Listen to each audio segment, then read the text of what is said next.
versículo 2 e 3, perseverança, ela não é apenas suportar, é crescer.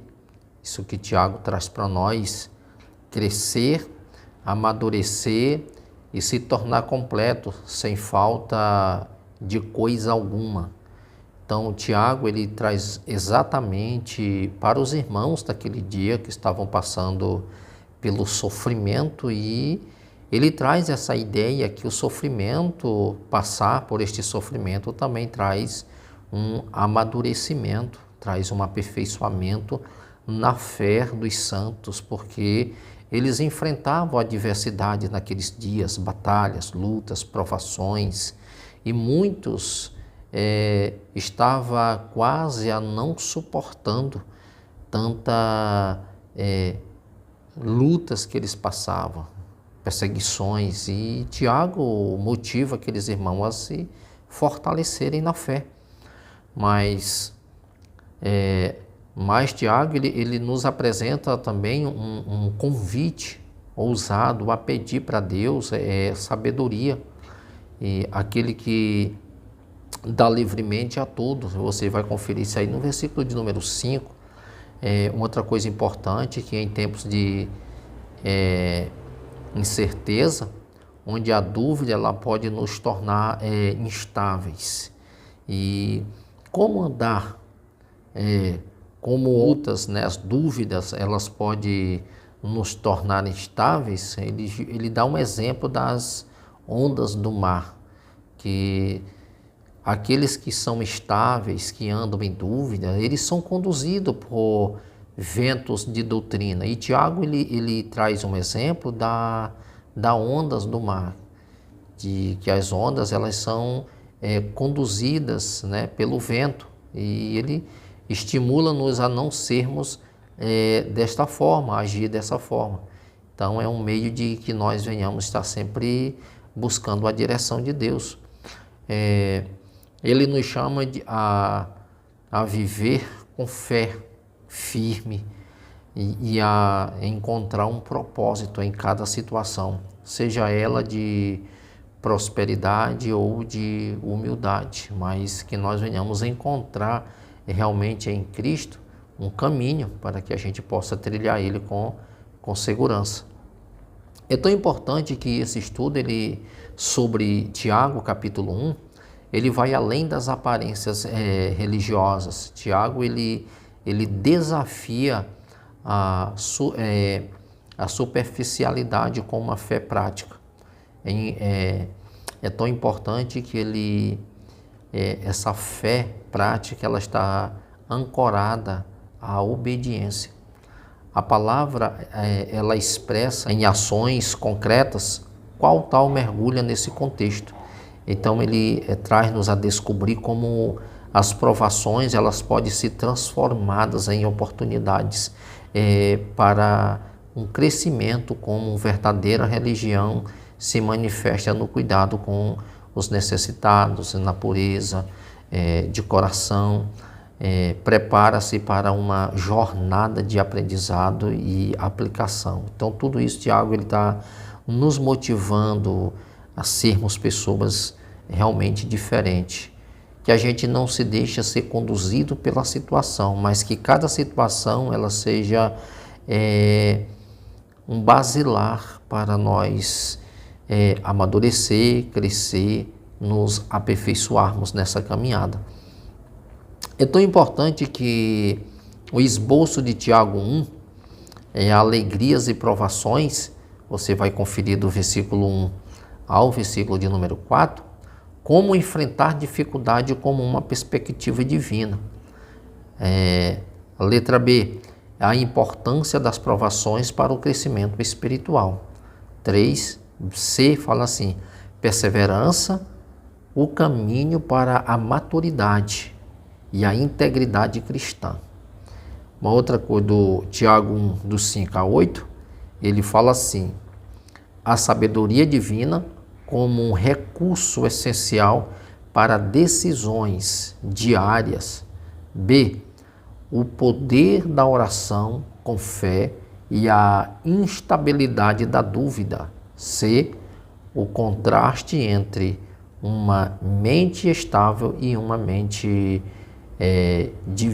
dividida. Então, é o tema que nós vamos falar um pouco, e você que está nos ouvindo, preste bastante atenção, porque é um estudo que traz para nós um alinhamento para a nossa vida. Quero ser um pouco bem objetivo nesse estudo, para não ter a gente não tomar muito tempo, mas ao mesmo tempo que você venha a ser aperfeiçoado, seja despertado a isso.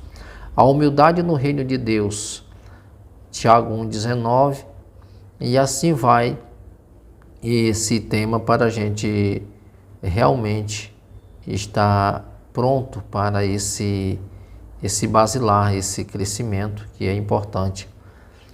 Então, Tiago, falando aqui no início aqui, falando da alegria, né, nas provações, e isso traz para nós esse crescimento, isso é maravilhoso. Vamos aqui para Tiago 1, 2 e 4, que é a primeira base, o que eu falei agora há pouco, é só a parte introdutória, para que nós estejamos mergulhando realmente nesse propósito. Então, Tiago 1, 2 a 4 diz assim, essa primeira parte, Tiago ele nos motiva, nós somos desafiados a considerar as provações como motivo de alegria. Parece contraditório, mas Tiago ele explica que as dificuldades elas têm um propósito, fortalecer nossa fé. Ele afirma, considerem motivos de grande alegria o fato de passarem por diversas provações. Tiago 1, verso 2. Não é a dor que devemos celebrar, mas o que ela produz em nós. As provações elas são como um fogo que refina o ouro, tornando puro e valioso. Então, as provações elas têm esse objetivo de nos tornar pessoas fortes, e enfrentar as provações com alegria, passarem por diversas provações, não é a dor que nós devemos levar em conta, mas o que ela pode produzir em nós. Quantas pessoas elas são desafiadas a passar por lutas e provações, e depois que ela passa por esse vale, essas pessoas elas crescem, elas amadurecem, elas têm grande experiência na sua vida. Por exemplo, Jó, antes da provação, ele era um homem que temia o que poderia acontecer com ele, mas depois da provação ele disse que os olhos dele viram ao Senhor, ou seja, Jó estava mais forte depois da luta do que quando entrou nela. Então, as lutas, elas tendem de nos aperfeiçoar. É como o ouro que quando passa pelo fogo. Quanto mais o fogo é intenso no ouro, mais ele reluz, mais ele emite o seu brilho. Assim é um cristão quando passa pelas provações. Então você não pode estar reclamando porque está passando pela luta. Pelo contrário, Tiago diz que nós devemos passar com alegria. Olha só, por quê? Porque na luta você se torna uma pessoa perseverante. Você vai exercer a perseverança. É um dos maiores frutos das provações. Tiago ele destaca que a prova da sua fé ela produz perseverança, o versículo de número 3, ou seja, eu passo pela luta perseverando, acreditando que o Senhor que me escolheu, que me chamou, Ele vai me dar condições para que eu possa vencer e ao mesmo tempo também eu ser fortalecido, porque eu passo por isso com esperança. Então essa perseverança ela não é possível, ela nos molda para sermos completos, maduros, sem falta de coisa alguma. O processo pode ser difícil, mas o resultado é uma vida que reflete a plenitude de Cristo. Então a gente vai ver claramente que quando você passa pela prova, você está sendo aperfeiçoado por Deus. Então esse tema ecoa em alto texto bíblico em Romanos 5, 3 e 4. Paulo também ele ensina que as tribulações elas produzem perseverança, caráter, esperança. Pedro ele reforça essa ideia em 1 Pedro 1, 6 e 7, ao dizer que nossa fé ela é refinada pelo fogo como ouro, para ressaltar em louvor e honra a Deus. Então, observe que todas essas batalhas que nós enfrentamos vai nos habilitando, vai nos aperfeiçoando, vai trazendo para nós um aperfeiçoamento do nosso caráter. E isso é motivo para que você glorifique a Deus, para que você honre a Deus, para que você tribute a Deus louvor e gratidão por Ele permitir que você passe por certas situações, porque você está sendo aperfeiçoado por Ele. Então, nós vamos ver claramente que tanto em Romanos capítulo 5, verso 3 e 4, quanto também em 1 Pedro 1, 6 e 7, vê que cada provações que a gente passa, a gente está sendo aperfeiçoado pelo Senhor. Então, a mensagem central é clara: as provações elas não devem nos derrubar, mas nos impulsionar para a maturidade espiritual. Se permanecermos firmes, nós veremos como Deus ele pode usar as situações mais difíceis para o nosso crescimento. Portanto, ao enfrentarmos desafios, devemos nos lembrar de que Deus está trabalhando em nós, transformando-nos à imagem de Cristo. Hebreus capítulo 12, versículo de número 11, nos lembra que nenhuma disciplina parece agradável no momento, mas produz fruto de justiça para aqueles que são treinados por ela. Então, é claramente isso, não devemos encarar as provações como punição, mas como um trabalhar de Deus em nós para um aperfeiçoamento, né? Trabalhando em nós, transformando a imagem de Cristo. Ou seja, o que o escritor aos Hebreus ele está trazendo para nós aqui no capítulo 2, no versículo 11, que Cristo ele está trabalhando em nós a imagem do seu Filho, resgatando essa verdadeira identidade desse cristão. Quando você é polido, você está reluzindo o caráter de Cristo, porque a luta ela traz essa disposição desse cristão tornar-se mais dependente de Deus. Nós nos tornamos tão dependentes de Deus quando nós estamos passando por provações, e a gente tem experiências de uma proximidade, e parece que quando você ora, você está mais próximo. A provação, ela te torna um pouco mais sensível à voz do Senhor, você se entrega realmente a Deus, você se torna uma pessoa mais humana nesse particular, você tem consciência de que você precisa de Deus para sair daquela situação. E o ponto 2 aqui é buscando sabedoria em Deus. Olha só, o que é que a provação ela vai produzir em nós? Tiago ele nos desafia a buscar sabedoria em Deus quando enfrentarmos provações. Ou seja, quando eu estou diante de uma situação que eu não sei como resolver, Tiago está dizendo assim, olha, você busque sabedoria em Deus para que Ele possa te conduzir, para que Ele possa até fazer com que você compreenda o processo dessa aprovação, para que você não possa blasfemar durante este processo. Então busque sabedoria em Deus para que Ele venha te conduzir, para que Ele venha te orientar. Olha o que aqui diz aqui no versículo de número 5, do capítulo 1. Ele fala assim, se algum de vocês tem falta de sabedoria, peça a Deus, que a toda dá livremente, de boa vontade, e lhe será concedida. Olha só, o que Tiago está dizendo? Ele está dizendo que quando passarmos por situações difíceis, muitas vezes nos sentimos perdidos, isso é verdade.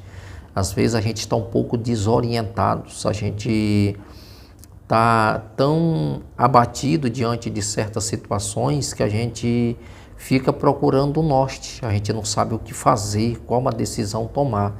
Então, o Tiago está orientando-nos que a decisão que nós devemos tomar é pedir a Deus socorro, sabedoria para que a gente possa lidar com certas situações, né? Aqui Tiago ele nos lembra que Deus é a fonte de toda sabedoria, sempre disposto a nos guiar. Então, a gente deve atentar bem para isso. Deus está no controle de todas as coisas e o propósito dele é nos guiar quando nós pedimos a orientação de Deus. Dizer, Senhor, me dá uma luz diante dessa situação, eu não sei como resolver, eu não sei por onde começar, qual ponto de partida, me dê graça, me ajude a tomar decisões, que sejam elas que glorifiquem ao Senhor.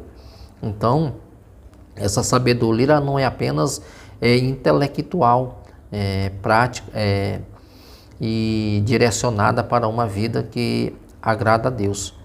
No entanto, há uma condição importante que nós devemos pedir com fé.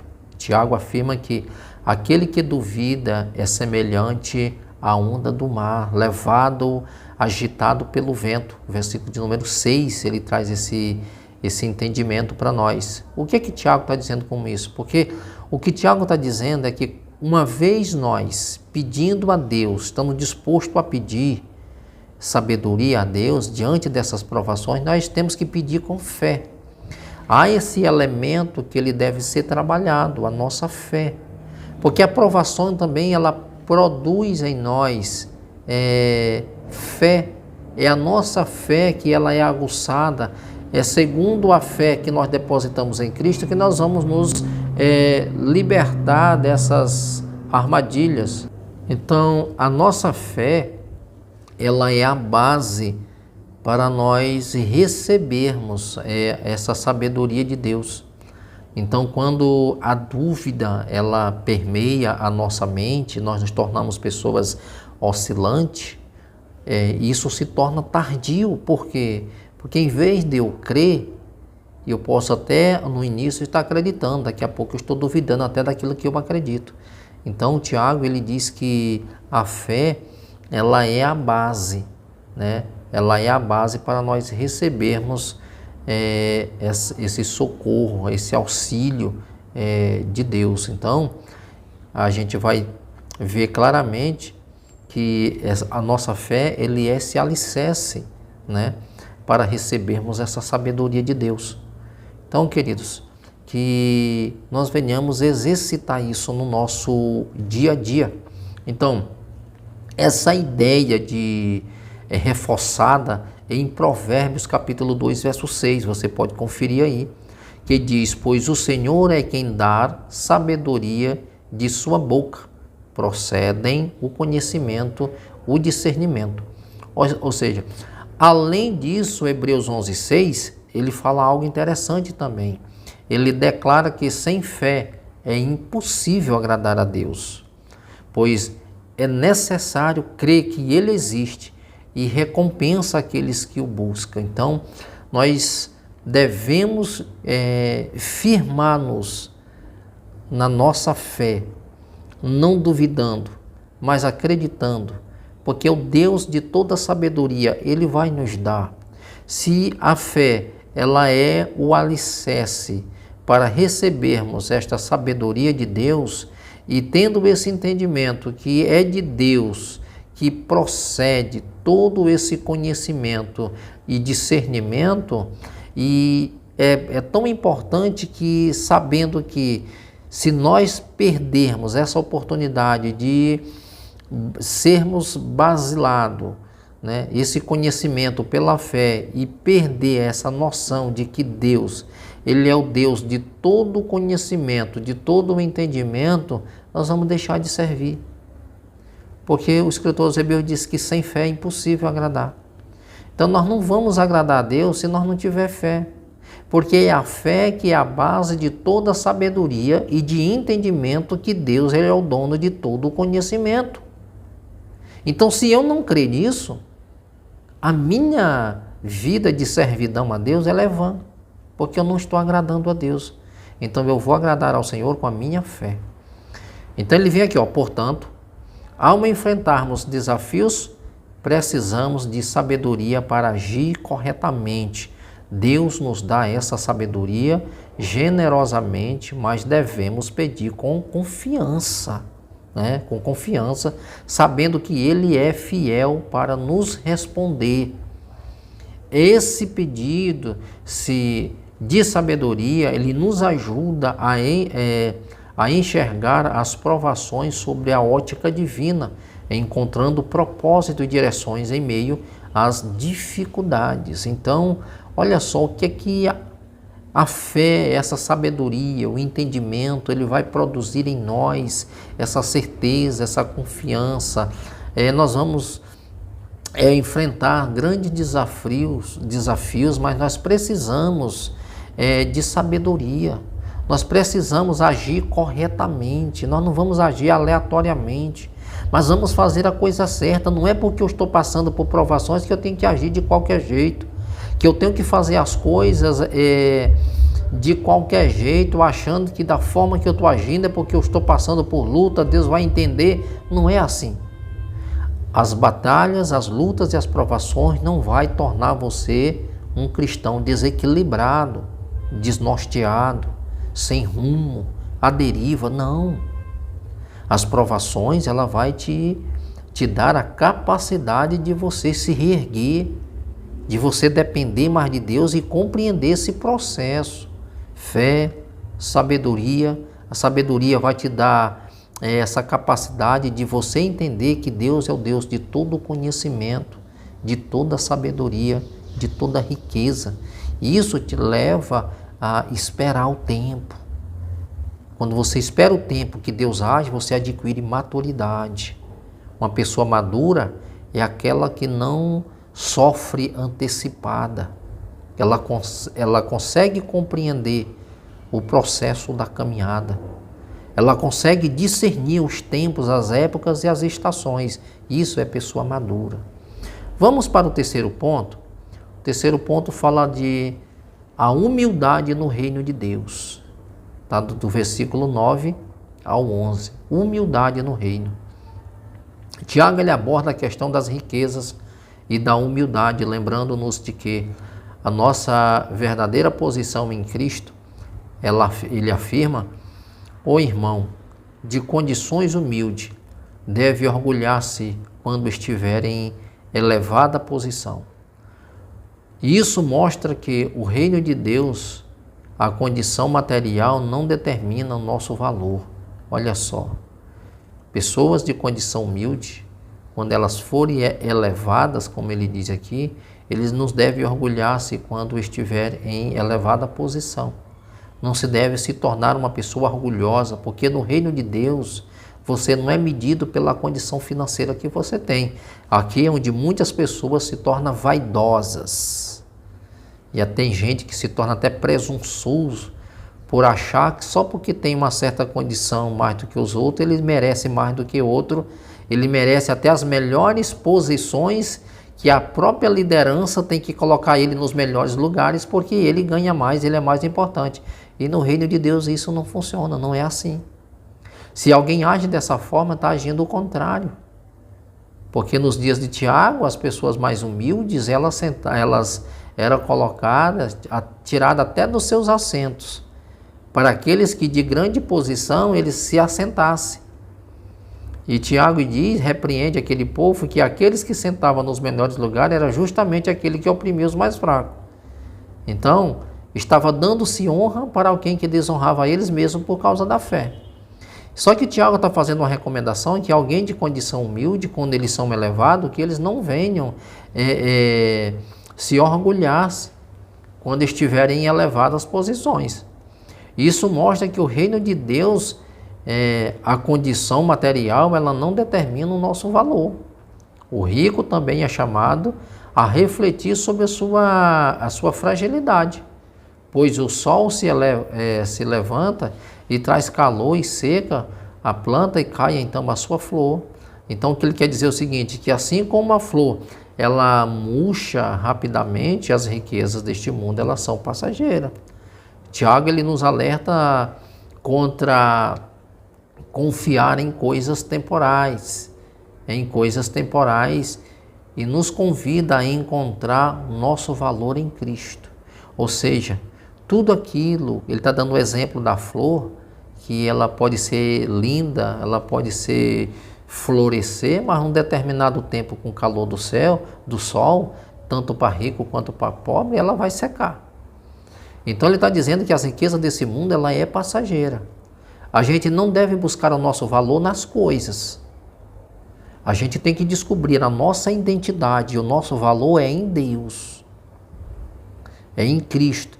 Eu preciso buscar a minha verdadeira identidade é em Cristo Jesus. Eu preciso encontrar o meu valor é em Cristo e não nas coisas que são transitórias e passageiras. Então a gente precisa refletir sobre isso, porque tem muita gente procurando ser identificado e ser aplaudido pelo que ele tem aqui. E às vezes não, o correto é você não ser aplaudido pelo que tem. Você tem que ser aplaudido pelo que você é em Cristo. Quando eu falo ser aplaudido por aquilo que você é em Cristo, eu não estou falando que você tem que se aproximar das pessoas com termo de bajulação. Eu estou falando que as pessoas elas têm que procurar uma identidade, a sua maior riqueza, ela tem que ser em Cristo Jesus. Porque nele é que nós vamos descobrir o nosso maior valor, o nosso valor. Olha só, o rico também é chamado a refletir sobre a sua fragilidade. Porque o que nós mais temos visto nos dias de hoje são ricos, pessoas ricas que têm uma fragilidade, uma ausência, uma carência de Deus tremenda. Então não é as riquezas que preenchem isso, não é o valor que você tem com alguém que tem um alto poder aquisitivo que vai definir o teu caráter diante de Deus. Porque tem muita gente que tem um poder aquisitivo enorme, mas são vazios. Tiago está dizendo, tanto o rico quanto o pobre, nós precisamos buscar a nossa identidade, porque cada um tem as suas fragilidades. Humanamente falando, somos frágeis. Então eu tenho que olhar para dentro de mim e ver que eu sou frágil. Olha só, o rico também, chamado a refletir sobre a sua fragilidade, pois o sol se levanta e traz o calor e seca a planta. Cai então a sua flor. Tiago 1,11. Assim como a flor murcha rapidamente, as riquezas deste mundo elas são passageiras. Então, nós devemos refletir muito sobre isso, que tudo nessa vida aqui passa, é passageiro. Então essa mensagem ela ressoa com a palavra de Jesus em Mateus 6, 19 e 21, onde ele nos instrui a acumular tesouros no céu e não na terra. Então Jesus ele diz que nós temos que não depositeis tesouros na terra onde a traça e a ferrugem destrói, mas depositai no céu. Então 1 Timóteo 6,17 também exorta aos ricos a não colocarem suas esperanças na incerteza das riquezas, mas em Deus, que nos provém tudo para desfrutarmos. Então, o que Paulo está dizendo para Timóteo é que as riquezas desse mundo elas são incerteza. Quando fala que são incerteza, ela pode passar. E se você deposita toda a tua confiança em riqueza, você está correndo um sério risco. 4, para nós terminarmos aqui, depois nós vamos dar uma sequência para que o estudo não fique muito grande. Nós vamos deixar o ponto 4 para o módulo 2, tá bom? Para que assim o vídeo não fique muito longo.